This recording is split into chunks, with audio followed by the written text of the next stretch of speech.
Fala galera da IBNU, tudo bem com vocês? Meu nome é Adriano, eu faço parte do grupo Integre Jovens e a gente vai dar continuidade ao nosso estudo do livro Juízes para Você, do Timothy Keller. E nós vamos continuar o capítulo 13 que nós começamos semana passada e agora é a parte 2 dele e sim, é o último capítulo e a última parte.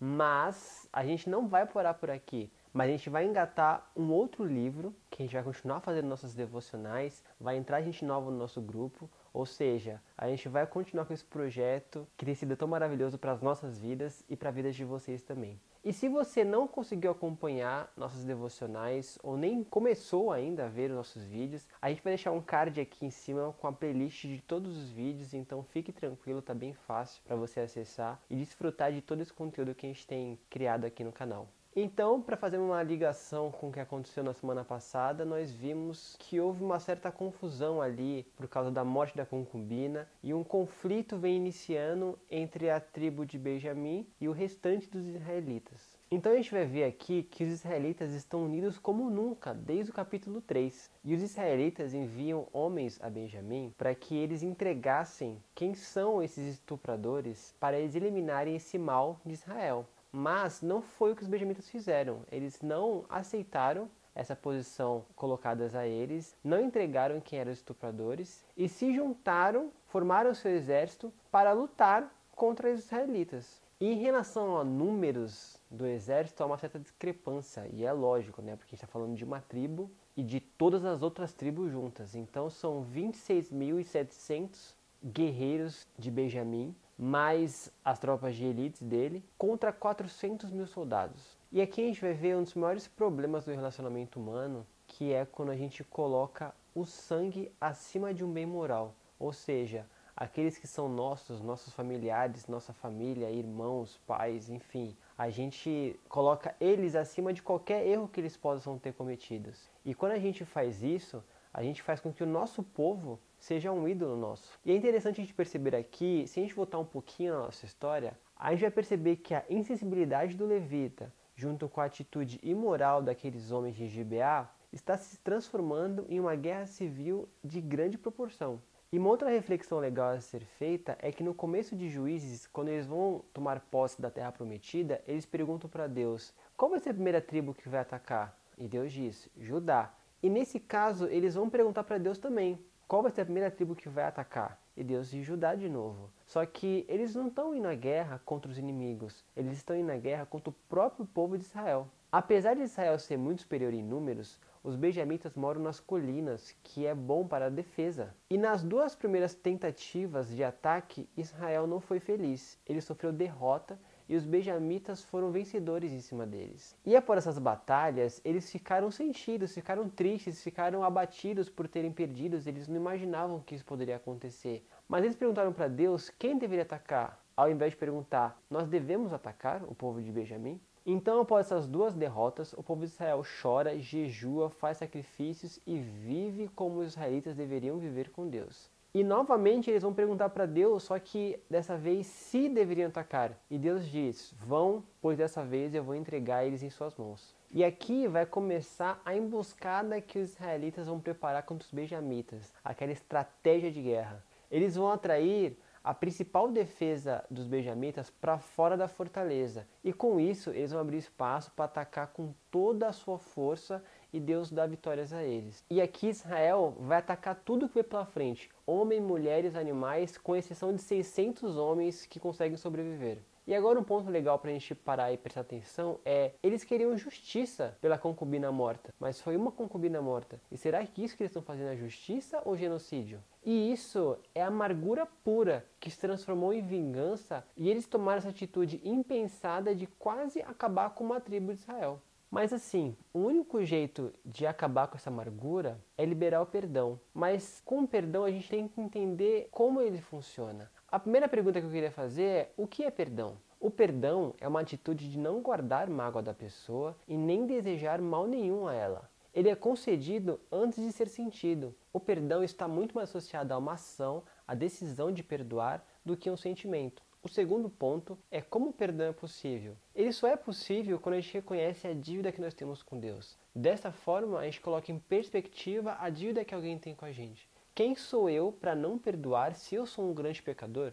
E por último, e não menos importante, é legal que a gente perdoe no nosso coração antes de fazer uma reconciliação. E isso é muito interessante da gente fazer com a gente mesmo, na nossa casa, antes de falar com a pessoa. A gente refletir, a gente pensar e a gente perdoar sozinho. A gente entender a situação e liberar esse perdão. Para que quando a gente for falar com a pessoa, a gente não esteja zangado ou magoado e queira descontar nela alguma raiva nossa. E aqui, ninguém fez isso. Não teve uma pessoa para salvar o mundo. Sabe aquela brincadeira salva o mundo? Não teve um salva o mundo. Não teve levita, não teve israelita, não teve benjamita. Ninguém sentou para conversar e se reconciliar e entender o que estava acontecendo. E o resultado foi catastrófico. E continuando a história, a gente vai lembrar do juramento que os israelitas fizeram. Lá em Mispá, quando eles foram ver a história do que tinha acontecido com o levita, eles fizeram um juramento que nenhum deles daria suas filhas para se casar com o povo benjamita. E agora nós temos 600 homens, ou seja, é uma tribo que provavelmente vai morrer. E depois de tudo isso que eles fizeram, eles tiveram a coragem de ir reclamar com Deus, meio que perguntando como a gente pode chegar nesse ponto de uma tribo estar meio que em extinção, estar acabando, sabe? Mas a gente só chegou nesse ponto por todas as atitudes drásticas que eles tomaram. E não feliz o bastante com o primeiro juramento, na manhã seguinte eles fazem uma assembleia para oferecer sacrifícios de holocausto ao Senhor e fazem um novo juramento.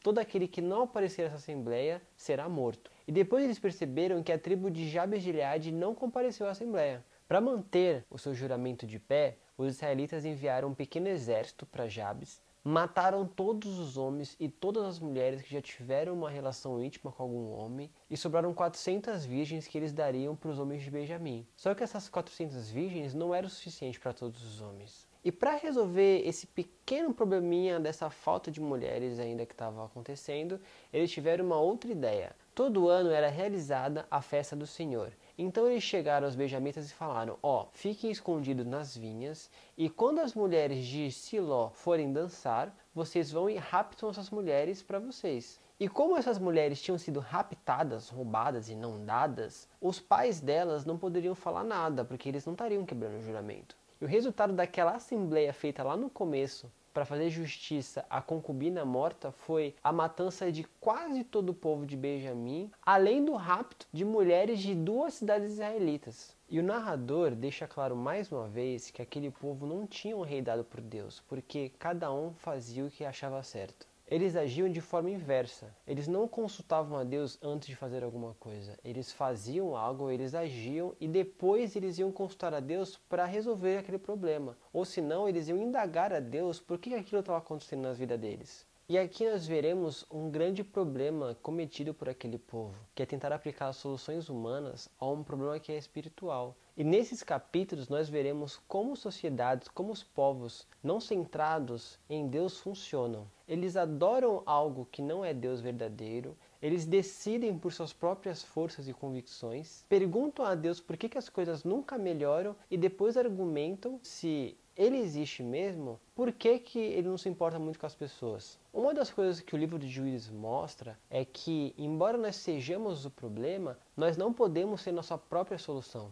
Em primeiro lugar, no final de Juízes, nós percebemos que nós precisamos de um libertador que venha sem ser chamado, porque nós não seremos capazes de fazer a escolha. Ele tem que nos escolher. Em segundo lugar, nós percebemos que esse libertador terá que fazer tudo sozinho, pois nós não temos nada para contribuir para a nossa salvação. Em terceiro lugar, nos deparamos com uma situação misteriosa, onde esse libertador nos salvará por meio de uma fraqueza, de uma derrota vitoriosa, por intermédio de sua morte, e não apenas pela sua vida. Em quarto, nós precisamos de um rei que possa eliminar o mal do nosso coração, e não apenas da sociedade. Precisamos de um rei, mas um rei mais extraordinário e com maior poder de libertação do que qualquer ser humano. Somente uma pessoa tem todos esses quesitos. Somente uma pessoa oferece o que buscamos. Nós temos que continuar a buscar o rei mais poderoso. Nós temos que continuar a buscar o rei dos reis. Juiz por excelência, ou serviremos a um rei e juiz falso. E aqui a gente termina mais um estudo, e esse é o último estudo de Juízes. Espero que vocês tenham gostado.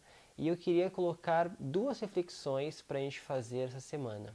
A primeira é: saber que Cristo perdoa influencia seu modo de tratar as pessoas? E a segunda é: se você pudesse resumir o livro de Juízes, o que você diria? Espero que vocês tenham gostado de mais uma devocional que nós fizemos. Curta nosso vídeo e compartilhe para as pessoas que vocês acham que podem ser abençoadas com essa mensagem. Espero que vocês tenham gostado toda a nossa devocional que fizemos, toda essa playlist de vídeos estudando o livro de Juízes e trazendo reflexões para nossas vidas. Espero que vocês também tenham crescido espiritualmente, tenham entendido cada vez mais a palavra do Senhor. Como eu falei no começo do vídeo, nós vamos continuar fazendo essas reflexões, a gente vai continuar com os nossos devocionais, mas num outro livro. Mas a gente vai continuar aqui aos sábados no mesmo horário. Então, galera, até a próxima!